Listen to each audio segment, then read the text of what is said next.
E estamos a menos de 30 dias para a realização do primeiro turno das eleições. Várias manifestações estão sendo organizadas neste 7 de setembro e há quem espere por manifestações antidemocráticas. Em seu programa eleitoral, Jair Bolsonaro chama os brasileiros para celebrarem o bicentenário da independência em paz e harmonia. O PT, o PDT e a Rede protocolaram uma manifestação no Supremo Tribunal Federal, dizendo que o presidente está fazendo uso eleitoral do bicentenário. E para tratar desse cenário, o Jornal da Manhã recebe a partir de agora a cientista política Deise Ciocari, a quem agradecemos pela participação. Seja muito bem-vinda. Oi, bom dia. Muito bom dia. Deise, dia especial, né? 7 de setembro, todos os brasileiros celebrando 200 anos da independência. Qual é a sua expectativa para o dia de hoje? Várias manifestações e atos nas principais capitais do país, especialmente São Paulo, Rio de Janeiro e Brasília. A tendência, na sua avaliação, é que Jair Bolsonaro utilize essa data de maneira mais eficiente sob o ponto de vista eleitoral? Bom, eu quero começar essa conversa com vocês mandando meu abraço para Amanda Klein, toda a minha admiração por ela, meu carinho. E eu acredito que a manifestação ela vai ser pacífica, porque o presidente Jair Bolsonaro tem pedido isso, ele pediu ontem. A gente tem uma máxima que as massas elas procuram seguir os seus líderes.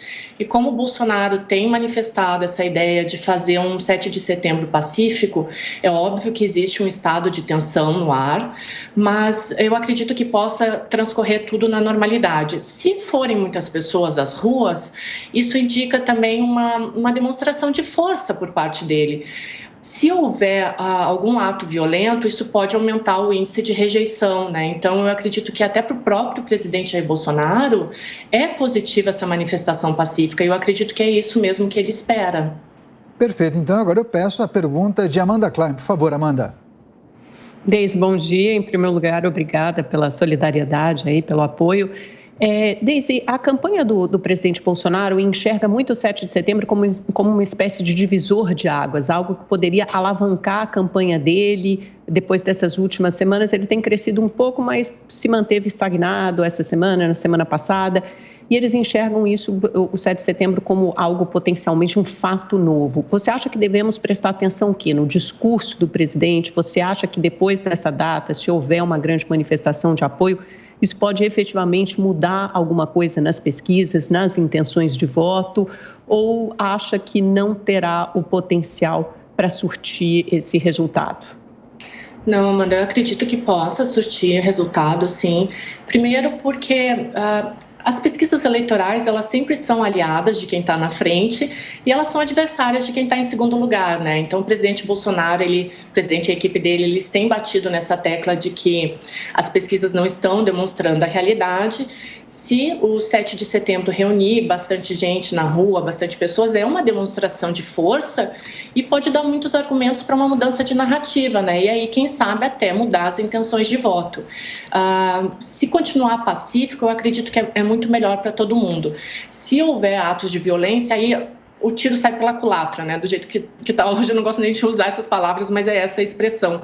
Mas eu acredito que pode mudar muito, sim, tanto para o bem quanto para o mal, né? Um ponto positivo para a campanha do presidente Jair Bolsonaro como um ponto negativo, mas eu acredito que esse 7 de setembro, ele é muito simbólico, sim, pode mudar muita coisa durante o resto da campanha eleitoral que a gente ainda tem. Roberto Mota.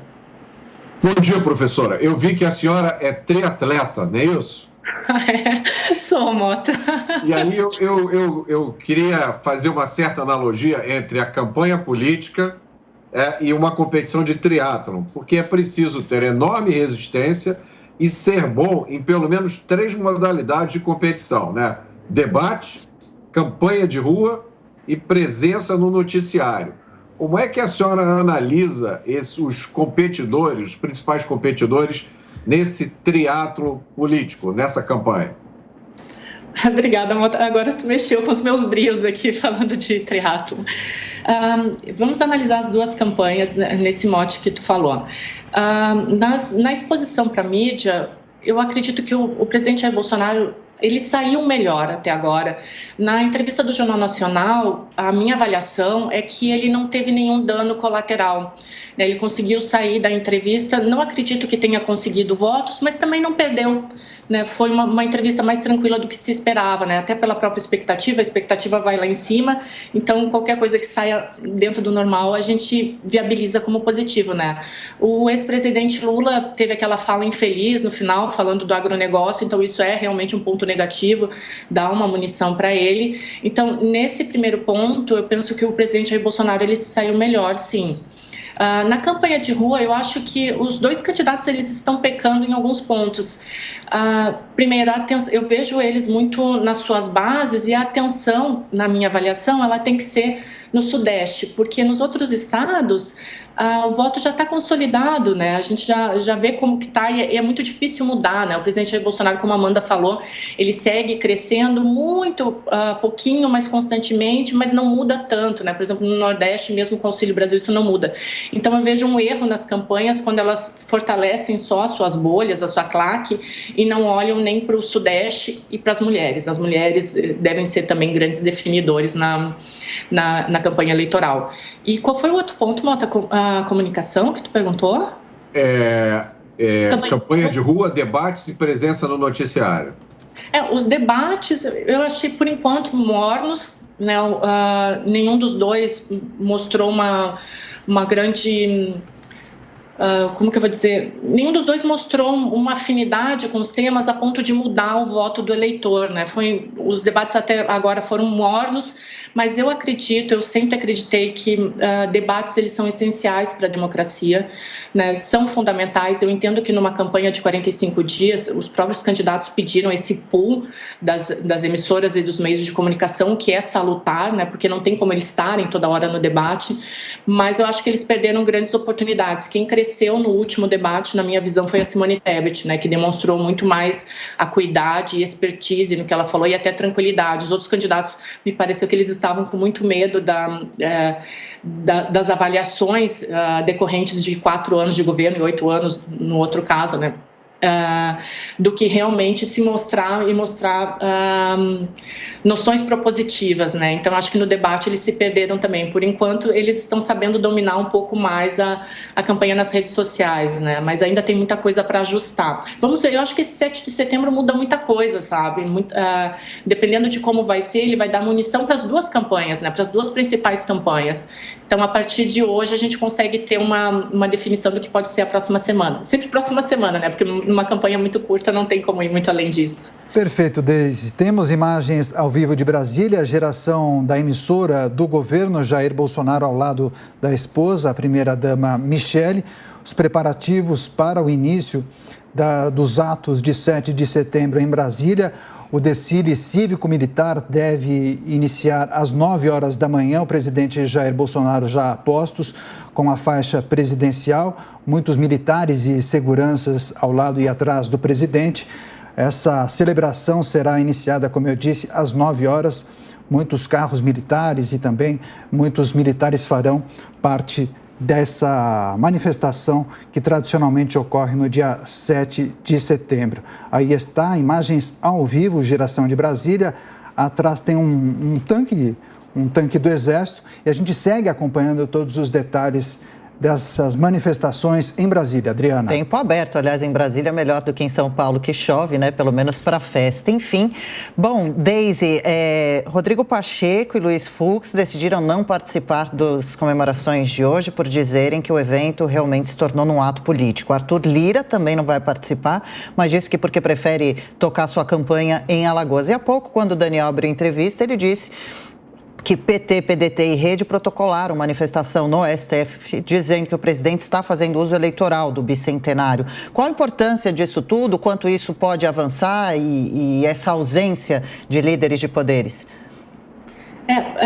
Essa questão do uso eleitoral do 7 de setembro, ela vai um pouco para trás, Porque seria a mesma coisa que a gente falar que as pessoas não podem mais usar uma camiseta com uma estrela ou tirar uma foto de uma estrela, porque vai se referir à esquerda, né? Isso é mais uma questão de narrativa e de apropriação de símbolos, que é perfeitamente normal no marketing político, do que realmente um mau uso de símbolos, né?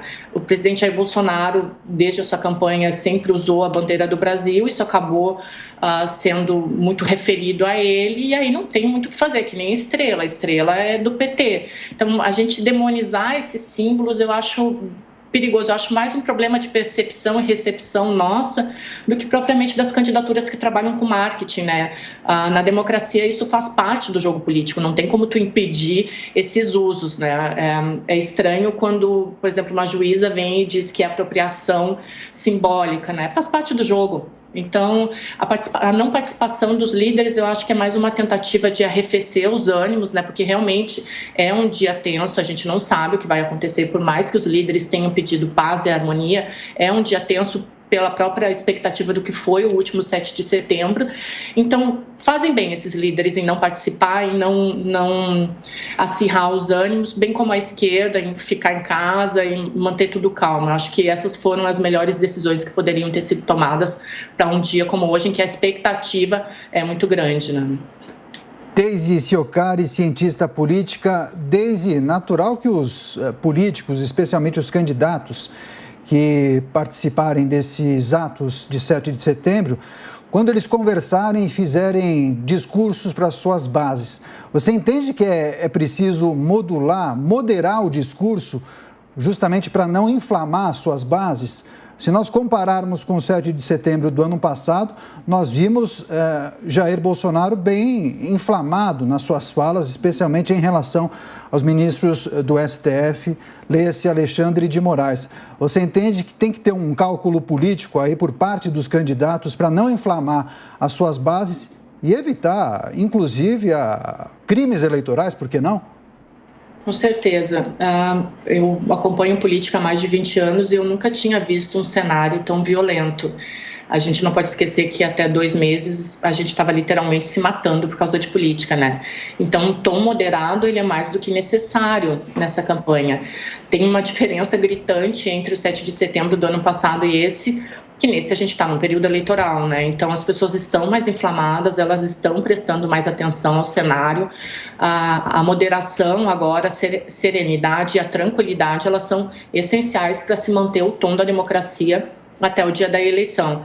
Então, que os candidatos, como eu te falei, assim, eu acho muito salutar alguns líderes não participarem desse 7 de setembro especificamente, a esquerda ficar em casa, porque, goste-se ou não, a direita de Jair Bolsonaro se apropriou desses símbolos, então é melhor que todo mundo mantenha os ânimos calmos para que a gente possa chegar nessa eleição sem mais nenhum incidente grave, né? Então, eu acredito que os líderes estão tomando, sim, as decisões certas. Como eu falei, o estado de tensão, ele está no ar. Então, cabe aos líderes tomarem as decisões para que tudo ocorra na maior tranquilidade possível, né? Perfeito. 7 de setembro, em meio à campanha eleitoral, em destaque nessa entrevista com a cientista política Daisy Ciocari, a quem mais uma vez agradecemos pela participação. Daisy, bom feriado, até a próxima. Bom dia, bom trabalho para vocês.